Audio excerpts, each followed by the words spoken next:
obviously. Let's walk through that final putback there. What did you see in that final play? I was passing it in. Vincent was on me, and he kind of was up top denying JT, so I couldn't get hit the ball. And I did a good job of denying JB too, and smart flash hit him, and there really was nobody on me. So I just spaced to the corner, and then when he shot it, just tried to crash. Ball came to me, I made a shot, so that's what I saw. Did you know it was good when you put it back? It felt good. Everybody's asking me, did you get it off? And I was like, yeah, I think so. But, it was so close, you never know. Derrick, what was that string of emotions like for you and the team after that situation? You guys were up 10 with 4 minutes left there. It looked like it was slipping away, like for you individually and just to save the season on that front. What did that feel like? We're just happy we won. However we got to get it done, we got it done. Now it's on to Game 7. Sort of along those lines, you guys went 7 for 35 from 3 today. Obviously got a bunch of decent looks, couldn't make them. But over the course of the year, those tend to be the games you guys have let slip away. What was different about today? When we stick together. Obviously, JB and JT were special, and smart. But, we just stick together. Keep getting good looks, keep moving the ball, and defensively, I think we're really good too. So, obviously, there's a lot we can improve on, and we're going to need to be better for Game 7. Derrick, how are you guys doing this? Have won 3 straight. Only 4 teams have ever come back to force a Game 7. What's been the key to the turnaround? One game at a time, sticking together. The same things we've been saying this whole time. We had a great locker room, and we just take it in one game at a time. Looked like you got emotional out there on the court.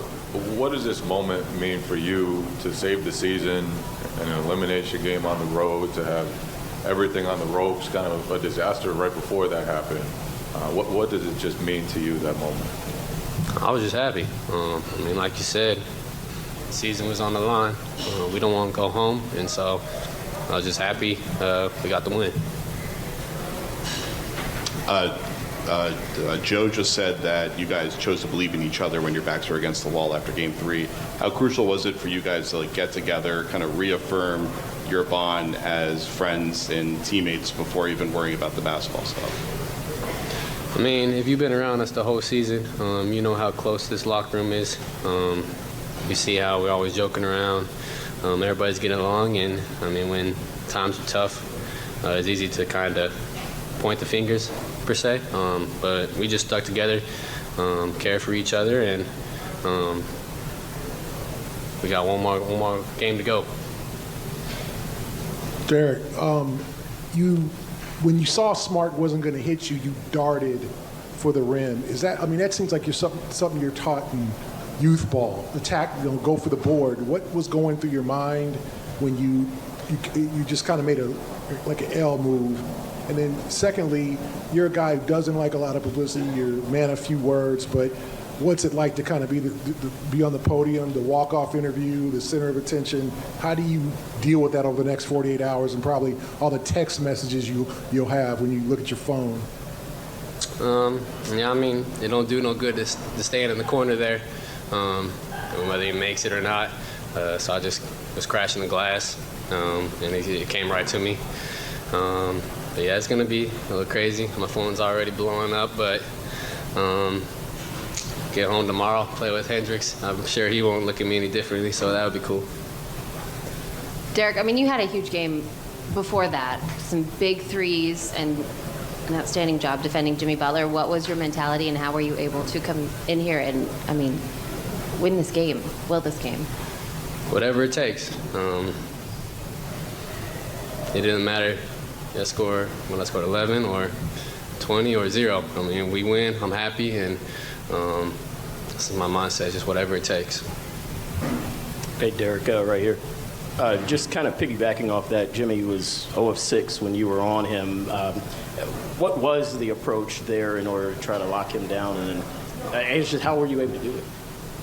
He's a great player. He had some big shots, especially down the stretch there. I just try to make it difficult for him. Try to keep him off the foul line. I mean, he's going to make tough shots. He's going to get to where he wants to. We just try to make it tough on him. Derrick, obviously that was like an emotional end leading up to that. They make the comeback, they take the lead. Can you kind of bring us inside that last huddle a little bit, what guys were saying, what the mood was, and like Joe was saying how you guys always talk about everybody crash. Did that come up in that moment? Like just kind of what were you guys discussing? No, I don't. At least I didn't hear anybody say everybody crashed, but I mean, we've talked about it pretty much the whole year. Everybody just like make a play. That's all it was right there, make a play. How were you guys able to keep your poise? I don't know if poise is a great word to use with that last 4 minutes, but we found a way to win. Derrick, I think your dad said this is your first game winner ever. Are there any moments from your career that compare to this? First game winner ever? I had something, especially in college or something. I'm gonna check my dad on that one, but I mean, this is special. This is the playoffs, Game 6, back against the wall. I mean, this is definitely special. You mentioned it there a little bit, but it's not the first time you guys have had a stretch like that, late in a game like that. What do you think is the thing that is going through your what happens to you guys in those stretches where you do tend to sort of get a little static on offense and things start to go sideways? I mean, I think we got some good looks. We just didn't make them.